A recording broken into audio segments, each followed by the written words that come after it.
The secret to CPA exam success from two high achievers. This is the IssuesWatch podcast.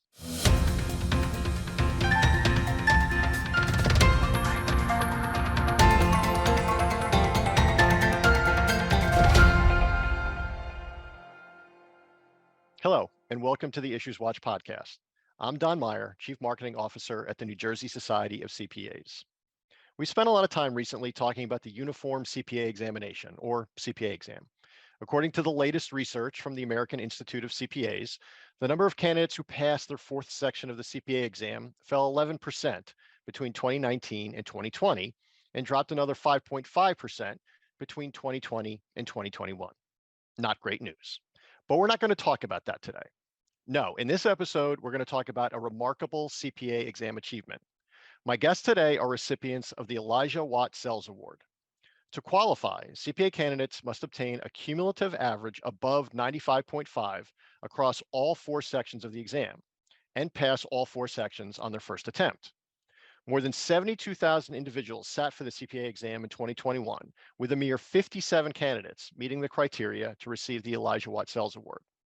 With me today are two award winners who also happen to be members of the NJCPA. Lorena Carpina is a graduate of University of the East in the Philippines. A recipient of the 2021 Elijah Watt Sells Award, Lorena earned a Bachelor of Science in Accountancy and Computer-Based Accounting Systems and is employed with Grant Thornton in Iceland. Welcome, Lorena. Thank you. Thanks for having me here. And 2019 award recipient Joseph Breen is a graduate of Monmouth University with a Bachelor of Science in Business Administration with a concentration in accounting, as well as an MBA. Joe is employed with Withum, Smith & Brown in Red Bank. Welcome, Joe. Thanks, Don. Happy to be here. Now, before we get started, I just wanted to congratulate both of you. Receiving this award is a pretty remarkable achievement. Before you started your CPA exam journey, were you aware of the Elijah Watt Sells Award, and did you set out to achieve that level of success, or like a lot of CPA candidates, were you just looking to pass? I definitely knew the award existed, but I had no idea what the requirements are. I approached the CPA exam with the philosophy that you mentioned of, I'm just going to do enough to pass. And I realized as I was studying that eventually that actually I can't do anything really halfway. So I ended up just studying and knowing enough to actually win the award, which was amazing to me. Yeah, I also knew the award. In fact, on my first day in my job, one of the partners jokingly mentioned about it and said that she wants one of the new hires to get the award. But I did not intentionally set out to get it. But when I got my second exam, when I took it, that's when I thought, it is possible. That's why I pushed quite hard on the last two legs of the exam. And then eventually I was lucky to get it. Now, after you got the award, did you find that partner? Yeah. Did she take you out to lunch or something? Yeah, she did. We had a really good steak dinner. So. Oh, great. All right. Well, that's something. So Lorena, staying with you, did anyone or anything spark your interest in accounting at an early age? When I was in high school, we had this bookkeeping class, which I thoroughly enjoyed and really made sense to me. That I think sparked my interest in accounting. So I decided to pursue a college accounting course and then later on pursue a career in accounting itself. So that's my short story. Okay. Was there anyone that influenced your decision to sit for the CPA exam? Not really. So just a little background. I started my career in the GT Philippines as an auditor, went to KPMG in Dubai, United Arab Emirates, and then pursued an opportunity here in the US. So when I pursued that opportunity, I knew that that would entail sitting for the exam. So I also wanted to ensure that I would, serve my clients and engagement teams even better, even though, I had a license back in the Philippines, which is based on IFRS. I knew that I needed to learn US GAAP through the exam. So how did you, just out of curiosity, how did you choose New Jersey after Dubai? I mean, they do call New Jersey the Dubai of the United States, but how did you happen to choose New Jersey? I was given two choices really, either Virginia or New York. New York, New Jersey. So those two offices, we share like a pool of clients. So since I don't know how to drive yet, I chose New Jersey. So Okay, I'm well that'll be the next big test in your life. yep, It might be harder actually than the CPA exam. yeah. Yeah. All right, Joe, how about you? Did you take as interesting a path to accounting as Lorena did? Not quite as interesting a path as Lorena, but my path also similar to hers started in high school. When I was a freshman, I actually wanted to be an attorney, and I took a couple law classes in high school and looked at the books and was like, where are all the numbers? So I spoke with my guidance counselors and my teachers and my family. Of course, they influenced that part of my journey. And all of them kind of said, why don't you try accounting? It's got a little bit of both. There's some law, there's some math, you can mix it all together. And here I am, like 8 years later, I'm a tax accountant. So it worked out. So you mentioned family as an influencer. Mhm. When you got into school, were there professors in college that also kind of pushed you towards sitting for the CPA exam? Not necessarily sitting for the CPA exam, but they knew I had an interest in tax. And I spoke to my tax professors, and they were like, unless you really want to do corporate, which I don't, I prefer the personal side of income tax. You don't really have jobs in the private sector for personal income tax. It's more geared in public. So they were like, you might want to think about taking the CPA at one point. So that's where they kind of guided me that way. Now, were you with Withum when you sat for the CPA exam? I'd done internships. I passed the first two parts before my start date, and then the last two after, but I wasn't supposed to have started. I was supposed to have all four done. I started a little early. So Got it. Okay. And what type of support or encouragement did you receive from Withum, even though you had already started the process? What type of support did you receive during that process? oh, tremendous support. I started in September, so we were going right into an extended tax deadline, and I had tests scheduled and studying, and they were totally understanding and were like, take all the time you need. It was honestly one of the easiest experiences dealing with the firm on that side. It was basically CPA comes first, and then you're a new hire, so your work kind of comes second at that point. We can move stuff around, we'll do anything to support you, and they really encouraged me to complete that quickly. Like, don't delay it, don't let work come first, let the CPA come first, and then we'll work with you to get the rest done. Lorena, how about you? What type of support did you receive, not just from your employer, but friends, family, professors, anything like that? I mean, friends, family, colleagues, they have been all very supportive and encouraging when I was taking this exam. They understood when I needed time to study. They understood if I cannot attend to their parties or invites. But for my employer, tremendous support also, like similar to Joe. They sponsored the review materials, and my engagement team members allowed flexibility on my schedule when I needed it. So I'm very grateful for all the people around me and within the firm. Well, what do you think was the biggest source of support? Was it financial? You mentioned your employer providing the review materials. Was it just encouragement? Joe mentioned time. What do you think was the most important part of the encouragement that you received, or the support you received from your employer? I think both are really good support, but the encouraging from my team members and from my coach in the firm, those are very like instrumental to me getting this or achieving this award. Clearly, both of you have an inner drive. You both kind of mentioned it when you were talking about the award and learning about it and saying, "Oh, maybe I can get this award." So you're both clearly driven people. For your average CPA exam taker, like what type of tips could you offer to those candidates who might be listening to this podcast? I'm a strong believer on self-confidence. Like as Teddy Roosevelt put it, right? Believe you can and you're halfway there. That's a quote that has always stuck with me. I think most of the people have this like preemptive defeat mindset. They assume failure even before starting anything because of the stories or the negative stories from other people.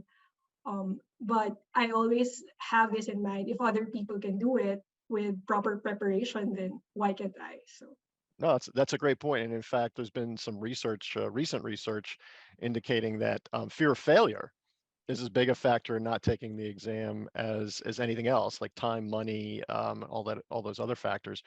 Joe, how about you? How about tips for any exam candidates who might be listening? My two biggest tips that I always give whenever anyone asks me about the CPA exam is, one, find what works for you, and two, find someone to hold yourself accountable. So finding what works for you, I took a rather unconventional route. I took the CPA exam right after college. I was done with school. I really didn't want to do any more lectures, no more seminars. So I didn't really buy the typical review course, like the whole complete package. I found a provider that would let me do it piecemeal, where I just bought books and flashcards and a test bank and kind of wrote my own course that kind of worked for me. So that works for me, might not work for everybody. So definitely find the course or the path that's best for you. And in terms of holding you accountable, the encouragement is great, but yet you can do it isn't exactly the best motivator to study all the time. So I found one person, in my case, it was my mother, who was almost as fanatical with me as me with studying. And there were days in the summer of, I think it was 2019, when I took the exam, where I was just like, I just want to go sit by the pool. I don't want to do this right now. And she was like, no, you're going to sit down and you're going to study because you said you were going to, and you're not going to lie to me. So definitely find that one person who's going to be like your drill sergeant and keep you in line when you're studying. And it just makes the process a whole lot easier because you're not doing it alone. Right. We might want to consider putting your mother on the payroll so she can push other CPA exam candidates. Now, did both of you find it easier to sit for the exam early on in your career? You know, you weren't, Joe, in your case, it sounds like you were right out of school. Did you find it easier to sit for the exam right out of the gate? Because I know personally, I took an exam a few years ago. It's related to association management, but I hadn't taken an exam in 30 years. So like that was intimidating. So was it much easier to take the exam since you hadn't been out of that mode for very long? I definitely think it was, because I actually was still in school. I took the exam after I did my bachelor's, so I was still doing MBA classes at night. So it was just like a third class for me. I was studying marketing and business management at night, and during the day I was studying for the CPA exam. So it was just a third class. I'd just done it. I really knew how tests worked and the structure of what to expect. And the CPA exam is a little different, but it's not crazy different from any college exams. Right. It's a little bigger and longer. So Right. How about you, Lorena? Was taking the exam a big departure from what you had experienced while in school? As for me, I think experience taught me a lot, which I was able to apply during the exam. And I mean, work experience for some years definitely gave me the confidence to actually sit for the US CPA exam. I think it goes both ways, because when you're a fresh graduate, right, all these lessons are fresh to you. But when you're an experienced professional, it will also come to you naturally, like understanding the concepts and applying it during the exams. So it could work in either situation. In fact, I think the average age of a CPA exam passer is late 20s. So clearly there are a number of people who took the route you did, Lorraine, of taking it after working for a little bit, and as you said, gaining some of that valuable experience. So I guess as Joe put it, you have to find what works for you. So it depends on kind of what works and what doesn't. So we started off with some personal easy questions, but as I mentioned in the intro, the profession has a pipeline problem. There are fewer people sitting for the exam, even graduating from colleges with accounting degrees. So Lorraine, let's start with you. What do you think the profession could do to attract more students and graduates into the profession? I think what the profession is doing right now works. Like, for example, in my firm, they do a great job in attracting and retaining talent by offering perks and benefits in order that are needed for us to take care of our employees, right? But we can also continue to increase awareness among the students and recent graduates of the long-term stability and growth potential in an accounting career, because nowadays, right, you can see that many young people tend to choose careers in content creation and technology sector, and not really like pursue an accounting career during college and afterwards. So I think increased awareness, any campaign that would be authentic, and that would highlight the benefits of an accounting career in the long term, that would help on this problem. I would have to agree with Lorena, but I would go even beyond just the recent graduates and the college students, because I think it starts earlier than that. If you look at both mine and Lorena's stories, we both were turned on to accounting in high school. So we should be targeting high school students. I know for a fact my high school was not a big proponent of business. They'll promote science, they'll promote any other academic field, but they're not really actively promoting students to go into business. And I never really understood why. So getting exposed to high school students, maybe even middle school students. Look at me, I didn't want to be an accountant, I wanted to be a lawyer. And then I was guided to accounting because the whole lawyer thing I saw early on not working out. But we need to do more, I think, as a profession to get at those younger groups and get them excited about accounting. It's not just putting numbers in boxes. We're advisors. There's a whole world beyond the paper side of accounting, which is the stereotype that they get dealt when they're in school. What a CPA does now is so different than what a CPA did 20, 30 years ago. Do you find that people make assumptions about what you do day in and day out? Yeah, I think a lot of people feel our profession is just passive, lonely, number crunching task, right? When in reality, we get to work with terrific people, exciting projects that are often both fun and challenging to be a part of. They're not really aware sometimes of what our job entails. So I think a campaign to increase awareness, as Joe mentioned, even at a young age, that would really help. Yeah, we try and tell our members, particularly partners and managing partners, that we feel like that firms and CPAs spend too much time talking about process. And if you look at sort of doctors or attorneys, they're always talking about the outcome. They saved a life, or they got somebody out of prison or something. Where CPAs, it always seems like we're talking about the process instead of the great outcomes that happen as a result of what all of you do, whether it's starting a business or helping a business save money, or planning for retirement, or saving for college. All these great things that CPAs do.